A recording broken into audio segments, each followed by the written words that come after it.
The Berenstain Bears don't pollute anymore.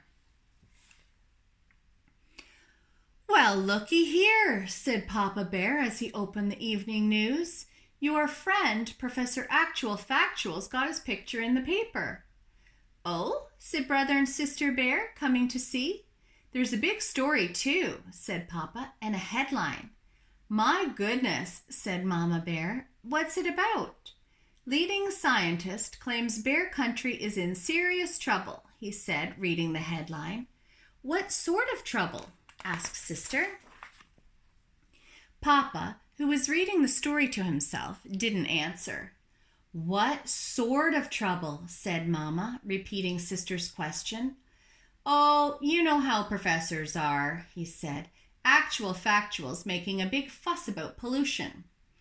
"Well, I know how Professor Actual Factual is," said Mama, "and I think he's quite sensible."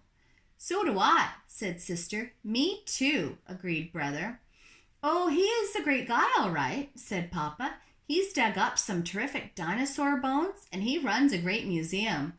But I happen to think he's gone a little overboard on this pollution thing. I'm as much against pollution as the next fellow," he continued. "I just don't think a couple of candy wrappers and drinking cups along the side of the road is the end of the world."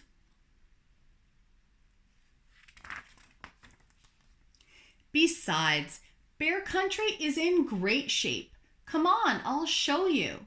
He opened the door and led the family out onto the front stoop. "You see, bear country is not only in good shape, it's downright beautiful. The rolling hills, the forests, the lakes and streams, and just look at that sunset." "It's beautiful, all right," agreed Brother, "but our science book says that some of those colors are caused by chemicals in the air that shouldn't be there." "Pfft," said Papa. "Say, aren't you two supposed to be doing homework?"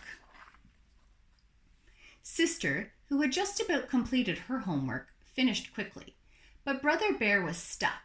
Teacher Bob had asked him to do a report on endangered species. The books he had taken out of the school library weren't very helpful. Of course, the kind of shape bear country was in wasn't as simple as Papa made it seem. How bear country looked depended on your point of view. It looked fine from the bear family's front stoop. It looked even better if you had a bird's eye view while flying high above the earth.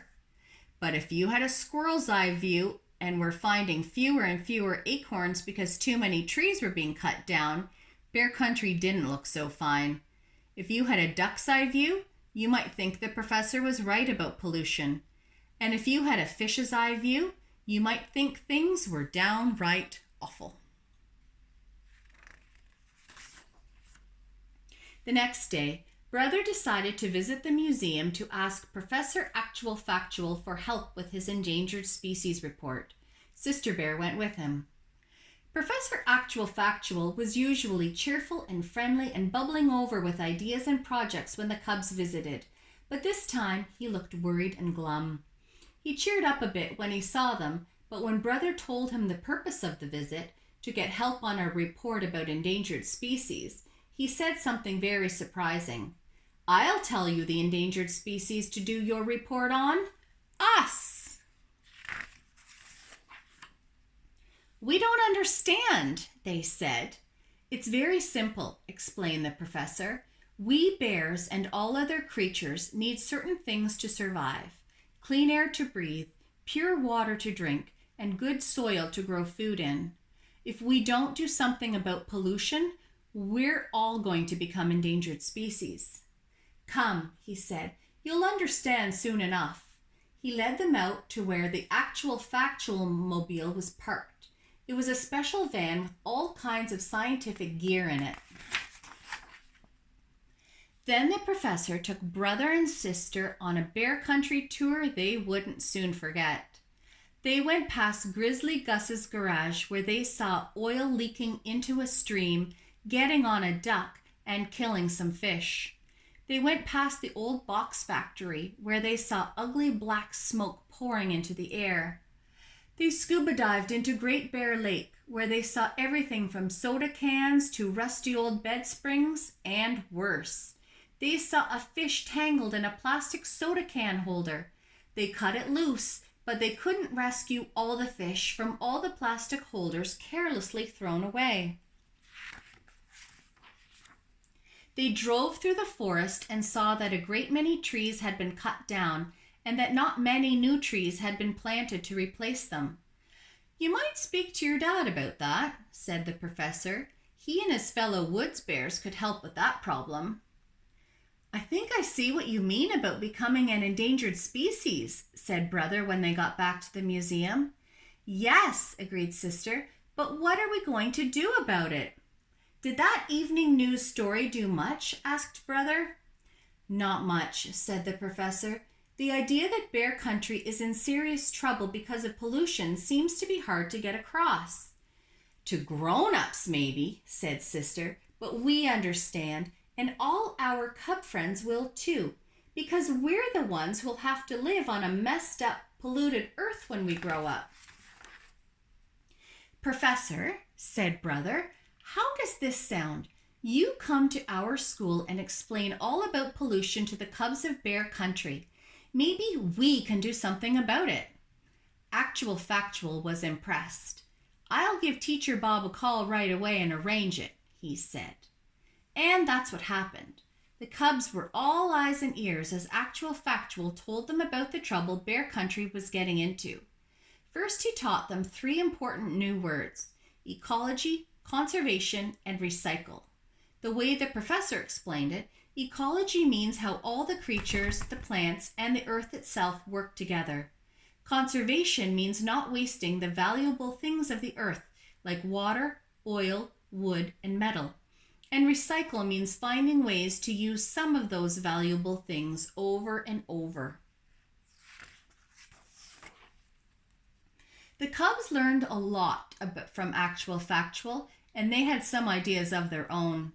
"How about a recycling program?" suggested one cub. "Maybe for newspapers to start," added another. "Then, if it works, for cans and bottles too." Tim Honeypot said he'd talk to his dad, Mayor Honeypot, about it. Brother Bear remembered Grizzly Gus's garage. "You shouldn't be able to spill oil into streams and kill fish," he said. Babs Bruno, whose dad was the chief of police, said, "I'll talk to my dad. If there isn't a law against it, there ought to be." Even Too Tall helped with an idea. "My uncle owns the Super Duper Market. He could put in a bag return plan for reusing bags." "Excellent suggestion," said the professor. "And if some folks don't want to cooperate," added Too Tall, "me and the gang can lean on 'em a little." "The bag return is fine, Too Tall," said Teacher Bob, "but no leaning." Cousin Freddie had the best idea of all. "Let's start a club to stop pollution and call it the Earth Savers Club. We'll make posters and bumper stickers and have cleanups and marches and parades." But there was still the problem of Papa and his fellow woods bears. That evening, Brother and Sister told Mama and Papa about the Earth Savers Club and all the plans for stopping pollution. Mama was very impressed. Papa was too.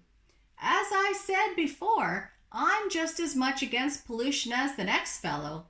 But when the cubs asked him to be sure that he and his fellow woods bears plant a new tree for every one they cut down, he got a little grumpy. "Humph," he grumped. "It's hard enough to cut trees down without having to plant them as well. Besides, what's all the fuss about? They're just trees." "My dear," said Mama, "the cubs are right. The forest is a living thing and deserves respect." Papa was about to say, "Pfft," but thought better of it. The problem of conserving the forest must have been on his mind, because that night he had a dream. In the dream, he was walking toward the forest to cut wood when the trees began to sway and wave their branches. Then the branches turned into reaching, grasping arms. Then the trees climbed out of the earth on their roots and chased him. "Help!" cried terrified Papa in his sleep. "The trees! They're after me!" He woke up in a cold sweat. "Having a nightmare?" asked Mama. It must have been something I ate," he said. "Or something you heard, perhaps," she said. "About trees?"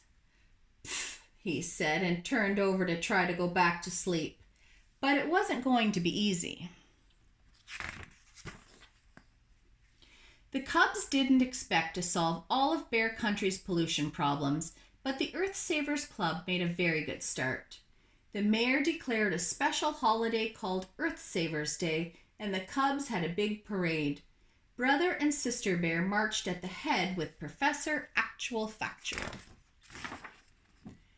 There were many grown-ups in the parade too, including Papa Bear, who carried a sign that did not say "Pfft."